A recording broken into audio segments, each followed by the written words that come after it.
Papo de Repórter. Papo de Repórter. Bom dia para você que acordou aí com vontade de comer aquela torta capixaba. Boa tarde para você que já comeu, né, ou está comendo a sua torta. Para você que não gosta também, bom dia, boa tarde, boa noite. Espero que estejam todos bem. Esse é o Papo de Repórter, no ar mais uma vez, o programa toda sexta-feira de manhã nos canais do Século Diário do YouTube, nas plataformas de áudio e no site seculodiario.com.br, trazendo os resumos dos acontecimentos no Espírito Santo. Eu sou o Vitor Taveira. Hoje estou com a companhia aqui da minha colega jornalista Fernanda Kozemenko. Olá, Fernanda. Obrigada. Pronto. Bom dia, boa tarde, boa noite, tudo bom? Bom, a gente vai ter a presença hoje aqui também especial do Paulo Henrique Oliveira, também conhecido como Paulo Tupiniquim, liderança indígena capixaba, que é coordenador também da articulação dos povos e organizações indígenas do Nordeste, Minas Gerais e Espírito Santo, a APOIME. Bem-vindo, Paulo, obrigado pela presença. Opa, obrigado, Vitor. Eu que agradeço aí pelo convite. Bom, o nosso convidado justamente porque o assunto da semana hoje é o Abril Indígena no Espírito Santo e no Brasil. É um mês muito especial de muitas mobilizações, então não está sendo diferente esse ano. Estamos com um convidado bem especial, vamos falar disso. E ainda vamos ter também umas dicas de eventos culturais, de passeios turísticos. Mas antes nós vamos para o giro de notícias. Bom, nas notícias da política nacional, uma das notícias do Século Diário nessa semana é que o governo Lula vai suspender o cronograma do novo ensino médio. A decisão é uma vitória parcial do movimento secundarista que está se mobilizando por essa revogação. Não foi revogado ainda, mas foi uma suspensão. Nós tivemos na Assembleia Legislativa um projeto de lei aprovado que abre canal para censura a manifestações culturais, um projeto polêmico proposto pelo deputado Alcântara Filho, né, que agora vai para o governador Renato Casagrande sancionar ou vetar, né, provavelmente vetar, vamos acompanhar aí. Outra notícia, em Vitória temos vários acontecimentos essa semana.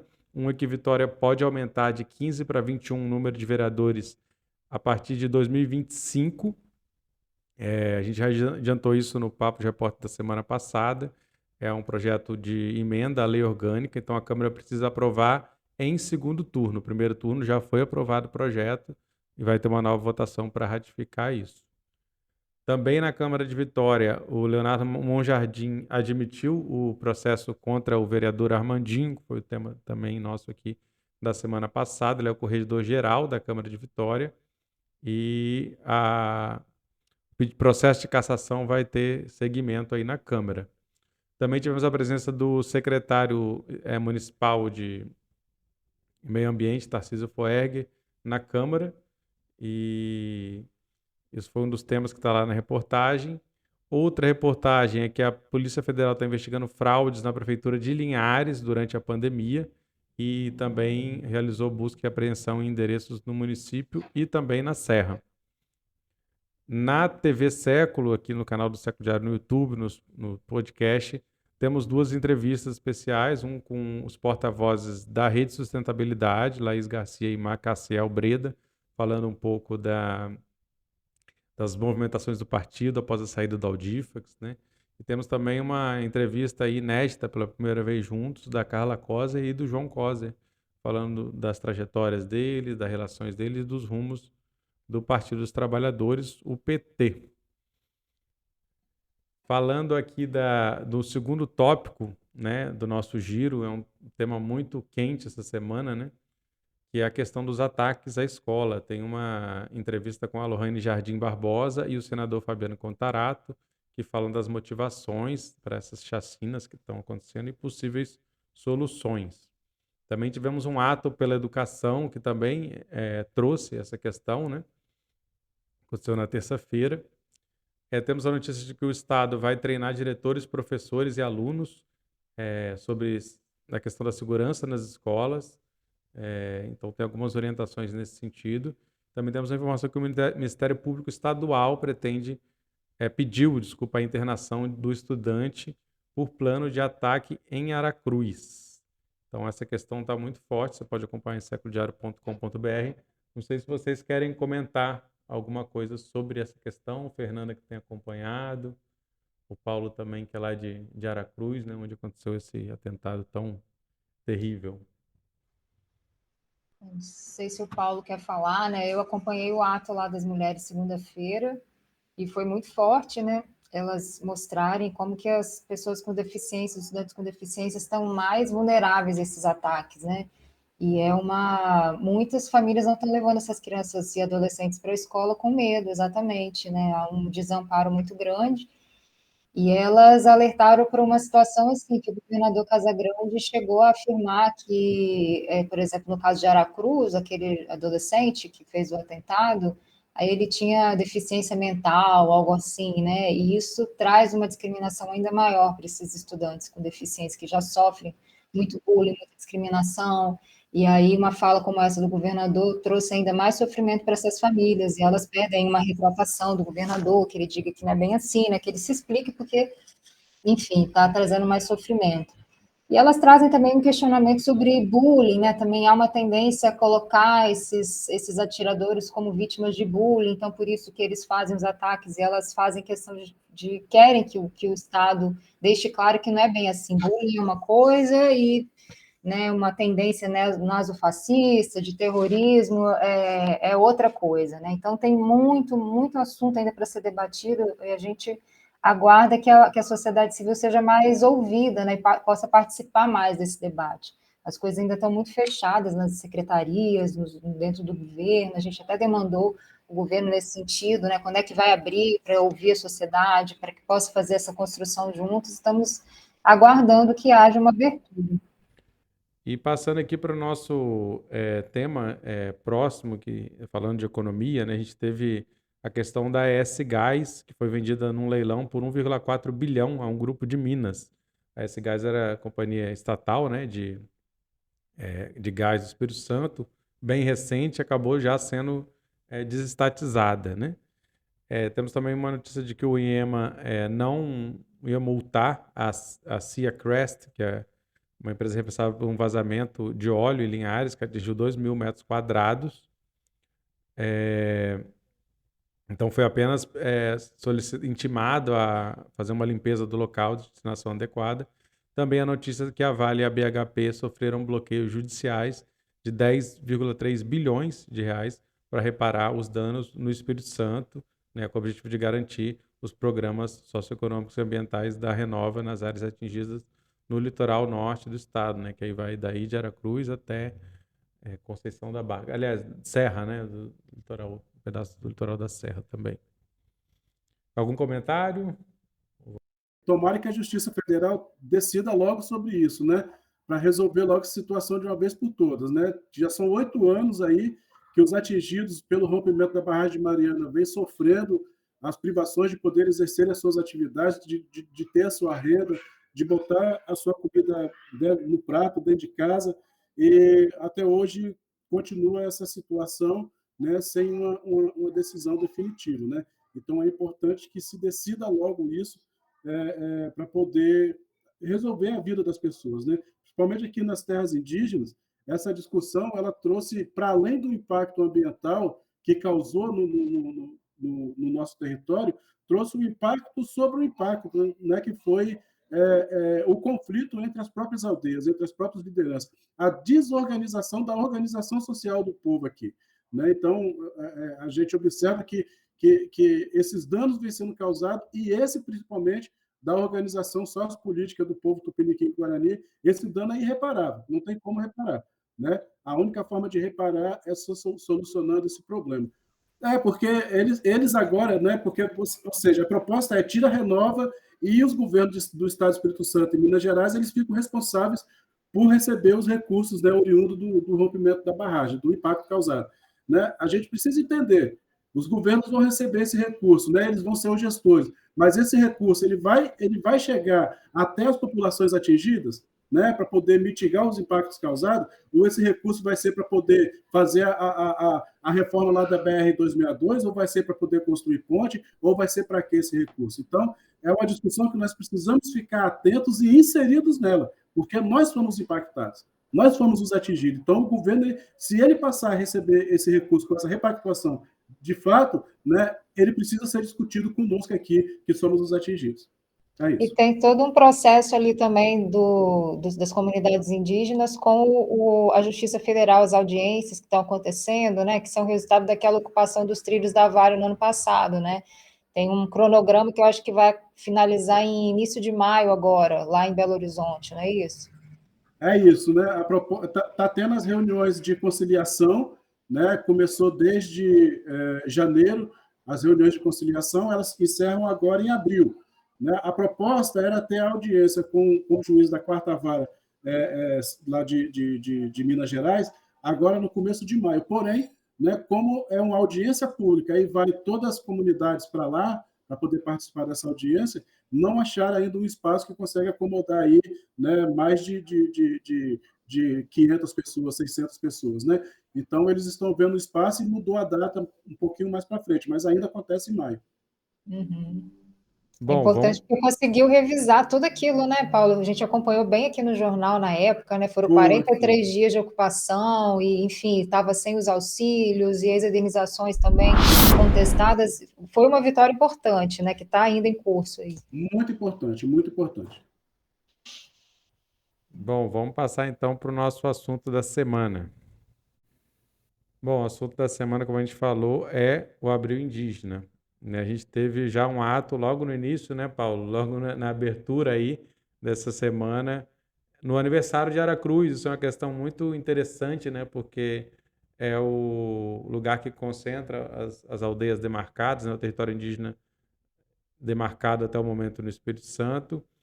E tem várias questões, né, do reconhecimento desses povos no município. Então, eu queria que você comentasse um pouco sobre isso, sobre esse ato que aconteceu, a participação dos povos indígenas nesse ato, e por que que esse mês é importante nessa jornada, né, de luta, de mobilizações. Então, vou tentar contextualizar aqui um pouco, né, porque quem viu lá a marcha que teve aqui em Aracruz, né,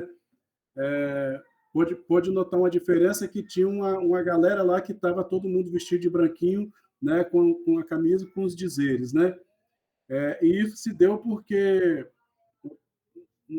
umas semanas antes, né, a filha de um indígena aqui da aldeia do Irajá, que estuda na escola em Aracruz, no SESC, né, ela ganhou uma bolsa de estudo e ela estava estudando no SESC lá em Aracruz, ela sofreu por um processo de injúria racial, né, onde um dos alunos, né, pelo fato dela ter cabelo cacheado e ter a pele clara, né, falou que ela não era indígena, né, e fez vários tipos de racismo, né, contra a menina, e ela procurou a direção da escola para poder conversar, e em vez da direção da escola chamar a atenção do aluno, orientar alguma coisa nesse sentido, ela sustentou o que o coleguinha falou, né, com a indígena.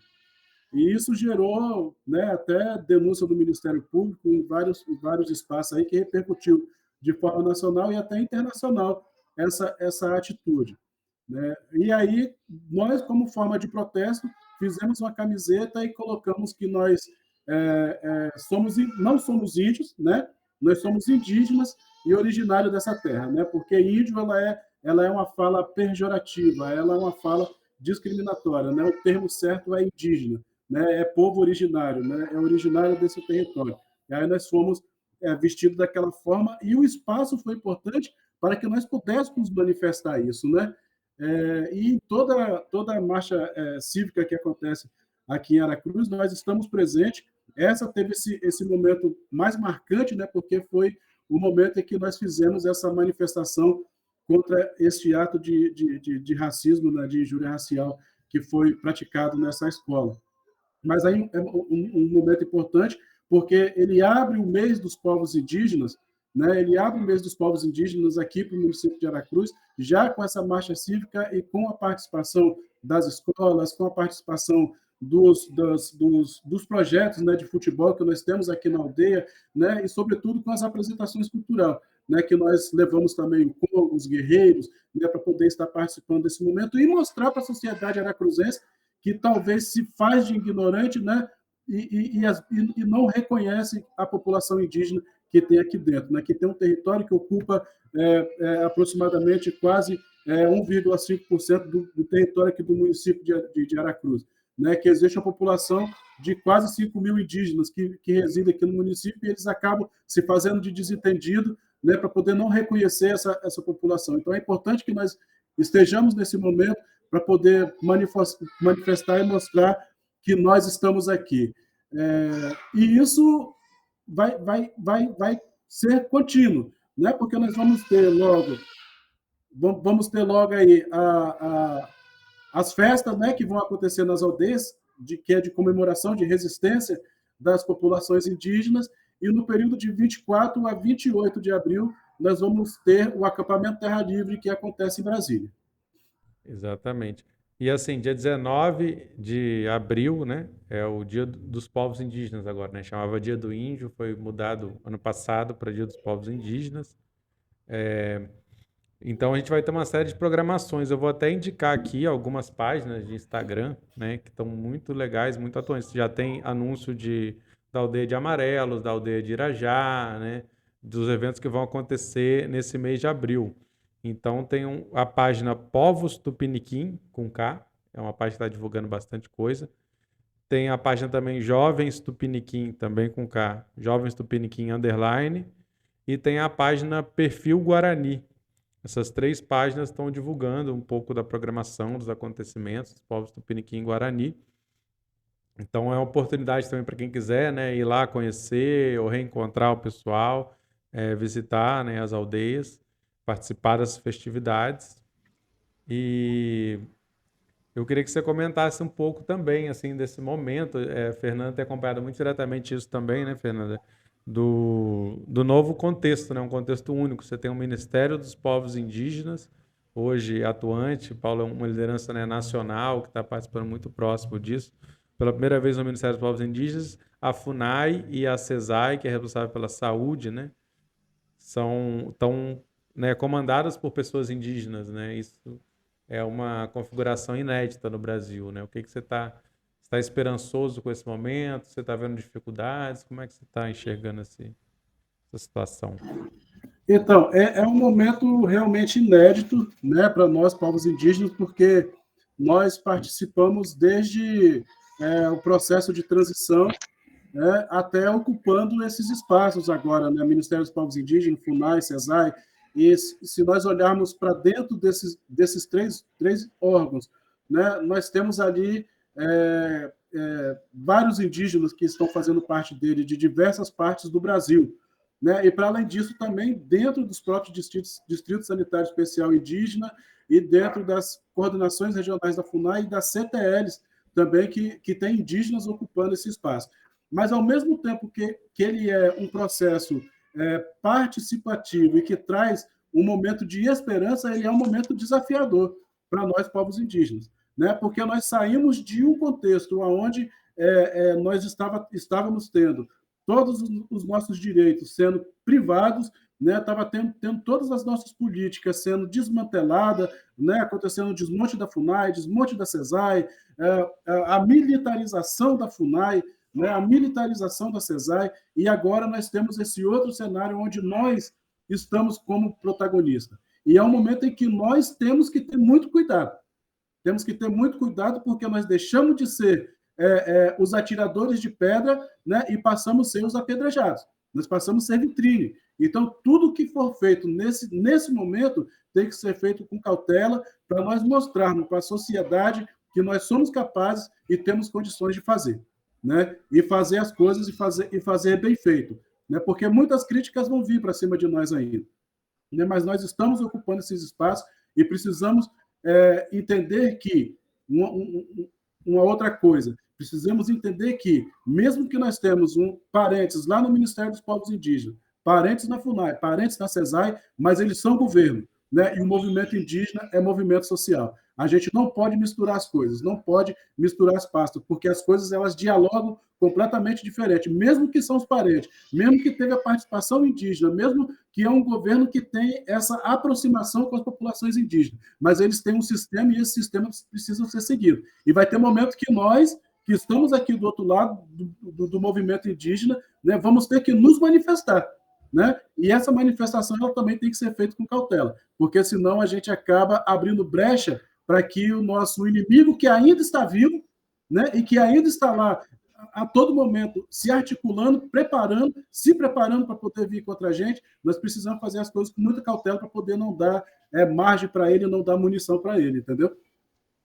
E aqui no Espírito Santo, né, Paulo, a gente tem uma situação que é 38, 37, 39, não sei, quase 40 empreendimentos enormes, né, cercando o território indígena, e, assim, na prática não é feito nada, né, foi criado aquele fórum coordenado pelo Ministério Público Federal em 2017, se eu não me engano, mas, assim, não resultou em nada, né, os empreendimentos continuam irregulares, a gente poderia dizer assim, já que não fizeram os condicionantes, né, não cumpriram os planos básicos ambientais indígenas, estudos, enfim, tá uma irregularidade generalizada em torno do território e dentro, né, porque alguns avanços, eu acho que dentro do território também, e isso é uma pauta que eu acho que é importante também, né, a sociedade pensar, né, eles estão lá na terra deles, mas não é bem assim, né, estão sendo ainda pressionados, assim, e muito agredidos ainda por esses empreendimentos, e mais estão chegando, né, com essa expansão industrial ali a partir de Barra do Riacho e tal, quer dizer, é muito trabalho nesse Possivelmente é o sentido. território indígena com o maior número de empreendimentos ao redor, né? No Brasil, porque eu pelo menos desconheço, né? Já ouvi falar isso lá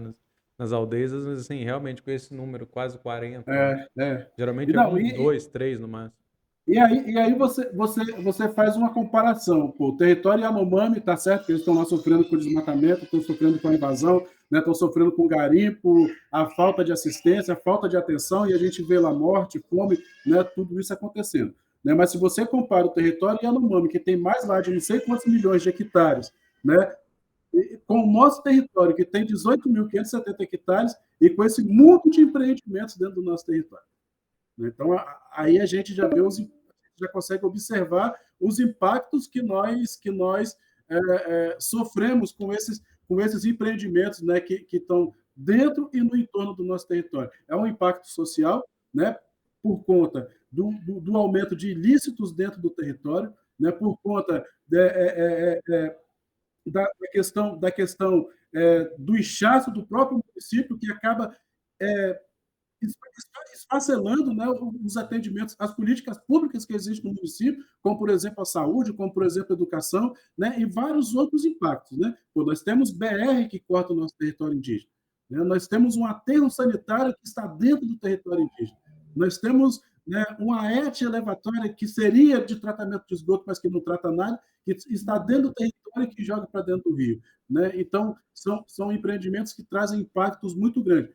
Na nossa ida que nós fomos em Brasília para se reunir lá com o Ministério do Meio Ambiente, Ministério dos Povos Indígenas, FUNAI, CESAI, nós levamos tudo isso, né, para que eles possam ter uma atenção maior e melhor aqui para dentro do nosso território, porque nós embora nós não sejamos, né, estamos passando por uma situação igual dos Yanomami, né, mas nós estamos aqui em uma situação também muito grave, né, que nós podemos ter vidas indígenas perdidas aqui também, por conta desse impacto causado por esses empreendimentos. E aí o município de Veracruz vai inserido dentro da Sudene, né, onde abre as portas do município para poder implantar mais empreendimentos. E onde esses empreendimentos vão ser instalados? Né? Justamente aí, né, nessa região aí. Né? Ô, Paulo, eu queria fazer mais uma pergunta, assim, para terminar o bloco, que é sobre o ATL, né, o Acampamento Terra Livre, que hoje tem sido reconhecido como o maior encontro indígena do mundo, inclusive, assim, né? O encontro em Brasília está acontecendo todo ano, no mês de abril, e isso está causando um impacto muito interessante. Já comentou isso com a gente, né, em outras reportagens, principalmente sobre a juventude, né, que tem ido. Como é que está sendo essa relação de participação do Espírito Santo? Vocês vão com uma delegação de novo? Como é que esse encontro tem nutrido e ajudado a articular o movimento e a participação da comunidade? Então, nós estamos trabalhando com a ideia, né, de levar pelo menos 3 ônibus daqui do Espírito Santo. No ano passado, nós fomos com 4 ônibus e uma van de pessoas. Esse ano, nós estamos com a ideia de levar 3 ônibus. Né? As coisas aumentaram muito, os valores, né? Então, tudo isso demanda recursos. E está sendo articulado com os grupos de mulheres, né, com a própria juventude, né, que eles estão participando das discussões.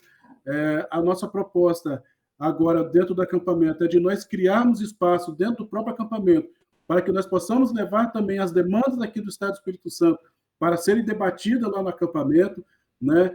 De fato, a gente ter uma participação mais efetiva, né? Porque o acampamento Terra Livre é o espaço onde nós discutimos, né, e propomos as políticas públicas voltadas para as populações indígenas.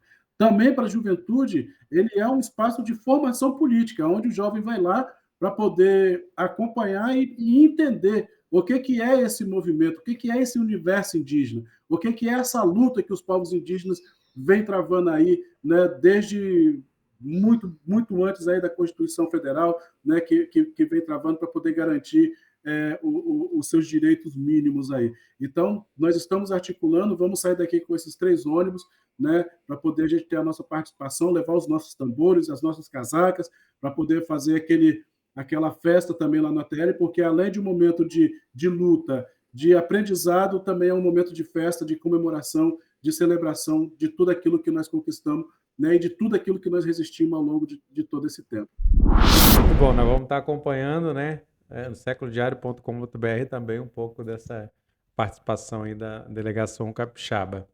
Bom, vamos para o próximo quadro de rolê.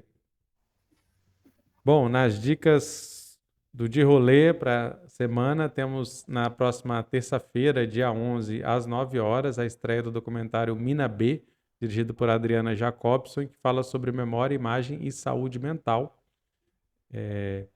Faz parte da Semana Calórica de Psicologia da UFS, vai ser no Cine Metrópolis.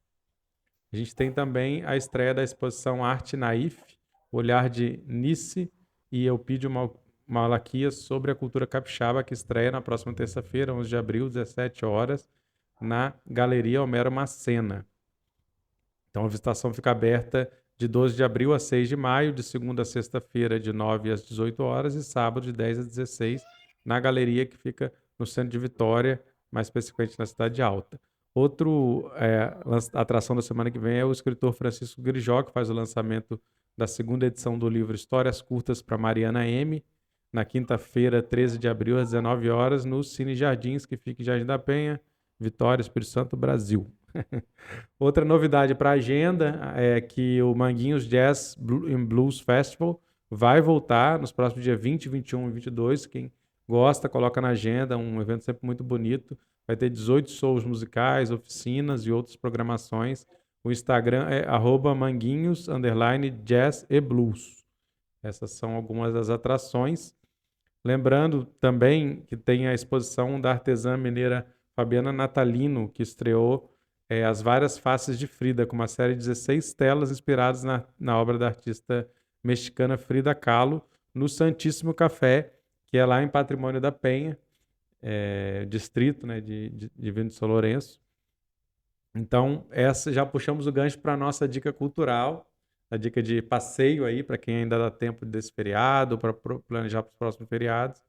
Vou passar para a Fernanda, que já morou por lá, inclusive, conhece bem. O que você recomenda para o pessoal fazer por lá? Você tem um circuito favorito, uma cachoeira? Eu gosto muito das cachoeiras mesmo, né? Patrimônio da Penha está cada vez mais agitado e assim, o pouco que eu fico fora, quando eu volto, sempre tem muitas surpresas. Mas vai ter esse evento que você falou, vai ter alguns shows também, pelo que eu soube, lá na Aldeia Alegria. E assim, ainda, né, é um lugar onde você pode encontrar um contato com a natureza, assim, é o que eu mais gosto de fazer lá, visitar as cachoeiras mesmo, tem muitas, não só dentro do Patrimônio da Penha e do Portal do Céu, né, mas ali na Cachoeira Alta, indo para a Pedra Menina, né, ou indo para Pedra Roxa, né, granito, assim, eu acho que ainda é esse lugar, né, para você sentir um ar mais puro, né, para sentir uma velocidade também das coisas, né, mais lenta, né, acho que você desacelera um pouco, isso é muito legal, assim. E viver ali a vila, né, o dia a dia do artesanato, dos produtores locais, né, os Guarani, até pouco tempo atrás estavam lá também, faziam presença para o seu artesanato e tudo mais. Então, senti um pouco esse bucolismo, essa simplicidade da vida da roça, assim, acho que quem gosta, né, é uma boa pedida sempre. Muita beleza, muita fartura, muita água. Eu vou dar só mais 3 diquinhas para terminar. É o seguinte, foi lançado ontem o projeto Vitória Ilustrada. É um site que tem 10 poesias e ilustrações sobre Vitória. vitoriailustrada.com.br, com texto da Isabela Mariano e ilustração da Isabela Bimbato. Outra novidade é o primeiro trabalho autoral do gaitista Paulo Protti, chama Perâmbula. Então, quem quer ouvir, fechei a pauta aqui ouvindo. Muito bom, Perâmbula, do Paulo Protti, com 3 mudos, com T mudo, desculpa. Só você jogar aí nas plataformas de áudio. E ainda vão anunciar a pré-venda, o início da pré-venda até o dia 20 de abril, do livro Isso e o Mundo Descostura, da escritora capixaba Aline Dias. É um livro infantil que conta a história de amizade entre duas, né? Uma protagonista cadeirante e outra negra. E 20% da pré-venda vai para a PAI de Vitória. A venda é na editoramaré.com, é o site. O lançamento vai ser dia 23/4, às 15 horas, na Escola Geração, em Santa Lúcia. Então é isso, brigadão, Fernanda, obrigado, Paulo, por trazer tantas contribuições para a gente pensar. Vamos seguir acompanhando aí o Abril Indígena. Para quem quiser, siga o Século Diário aí nas plataformas de áudio, no YouTube, e acompanhe séculodiario.com.br. Todo dia tem novidades sobre o Espírito Santo por lá. Valeu, até logo.